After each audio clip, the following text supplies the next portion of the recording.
Its views to sacred peaks, proximity to the holy river, and the alignment with four powerful mountain gods must have made this location irresistible to the Inca.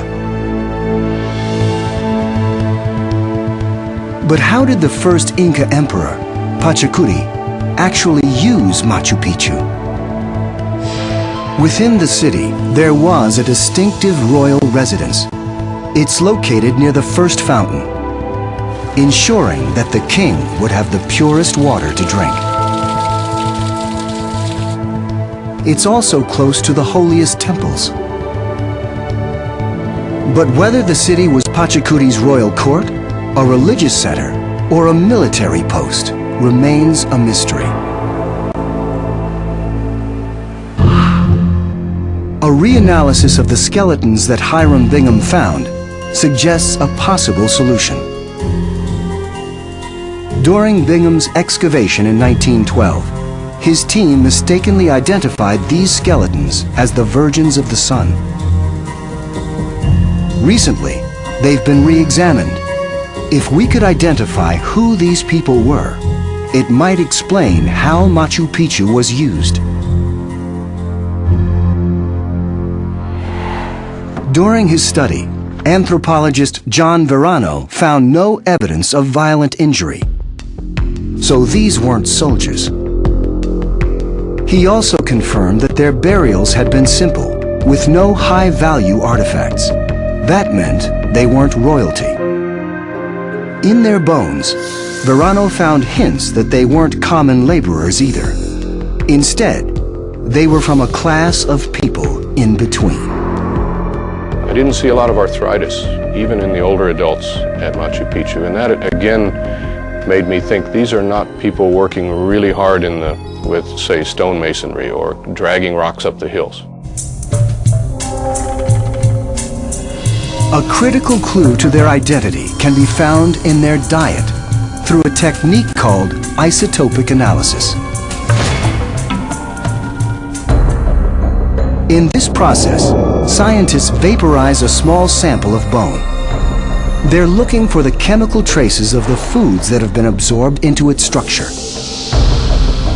Among the vaporized particles, they found a high percentage of carbon-13 isotopes, which is the signature of corn.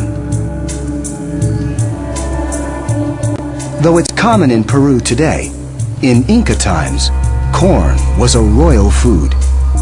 In fact, pollen analysis of the soils from the hundreds of terraces here shows that the little food grown at the site was primarily corn. And, as John Verano found, corn leaves another signature. Corn is rich in carbohydrates, it's not good for your teeth, so they had a lot of cavities, they had a lot of abscesses, a lot of tooth loss. So, although they weren't royals, these people frequently helped themselves to the royal corn. They also didn't do a lot of heavy labor. So, what were they doing here? In some ways, I guess you could see it as a big hotel staff. Caretakers and servants of the estate. This was a large staff. Verano ultimately identified the remains of 177 individuals. The evidence is strong that Machu Picchu was a royal estate for the emperor, Pachacuti. This would have been a peaceful retreat where he and his courtiers would have come to rest, worship, and enjoy themselves, their needs tended to by well-trained royal servants.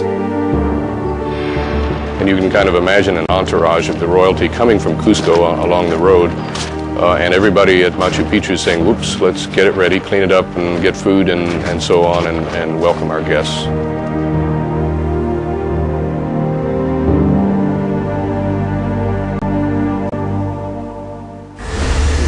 But the new finds from the tombs at the nearby farming center of Parayacta don't seem to fit with this peaceful picture. The severe injuries in those skeletons suggest that Machu Picchu may have been connected to warfare.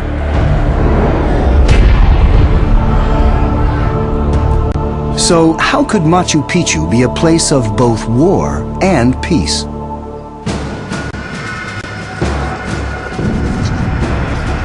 According to Spanish accounts, the Inca conquered this valley about a decade after Pachacuti came to power.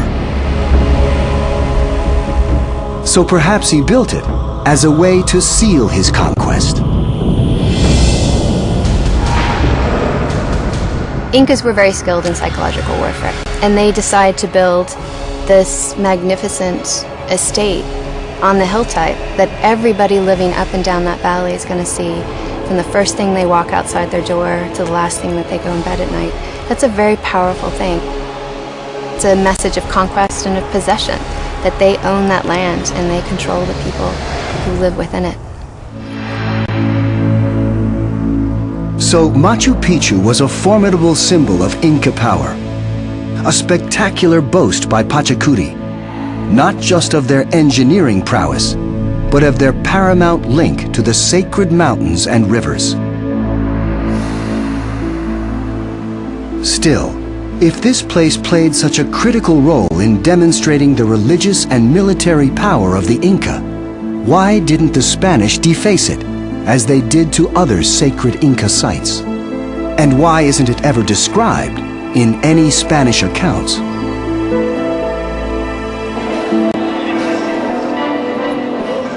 Part of the answer lies in the Corpus Christi procession back in Cusco, the annual festival that is a Christian revision of an Inca ritual. In that ritual, the Inca carried mummies instead of saints, especially the mummies of their kings.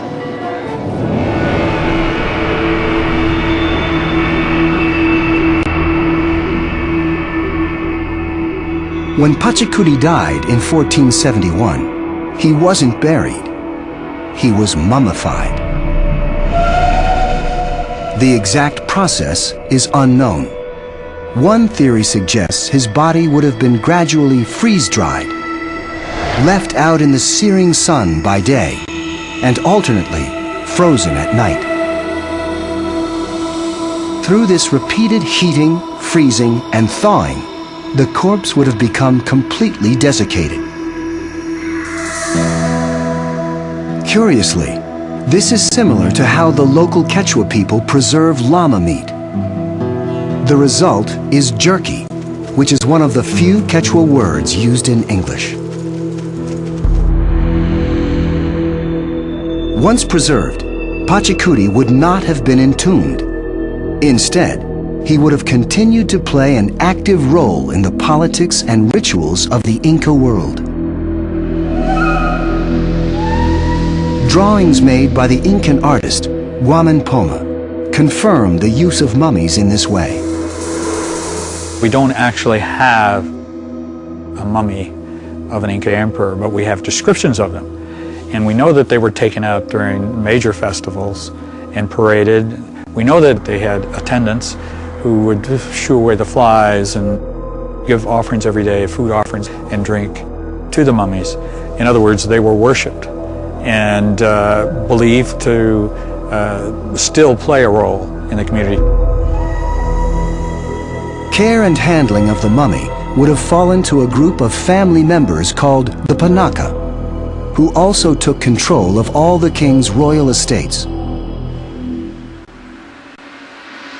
But over time, even Pachacuti's Panaka could have run short of resources. Work at Machu Picchu may have slowed, then stopped altogether. The descendants of Pachacuti had more pressing concerns.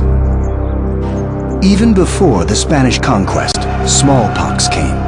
It was followed by a bloody civil war that left the Inca Empire weakened and fragmented. Barely 60 years after Pachacuti died, the Inca Empire finally collapsed under the Spanish invasion.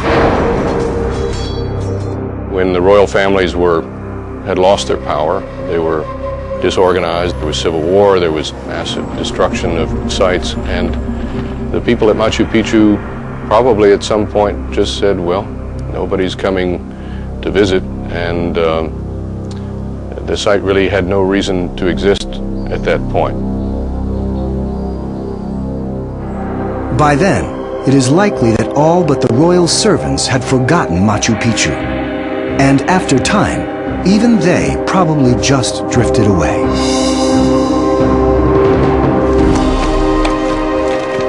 So the Spanish probably never heard about Machu Picchu, and more importantly, never found it.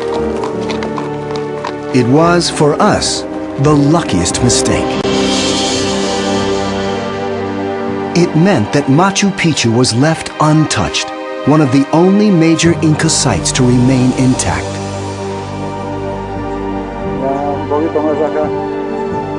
While it still poses confounding mysteries, it also holds great promise as new technologies and finds allow us to come to terms with the ghosts of Machu Picchu.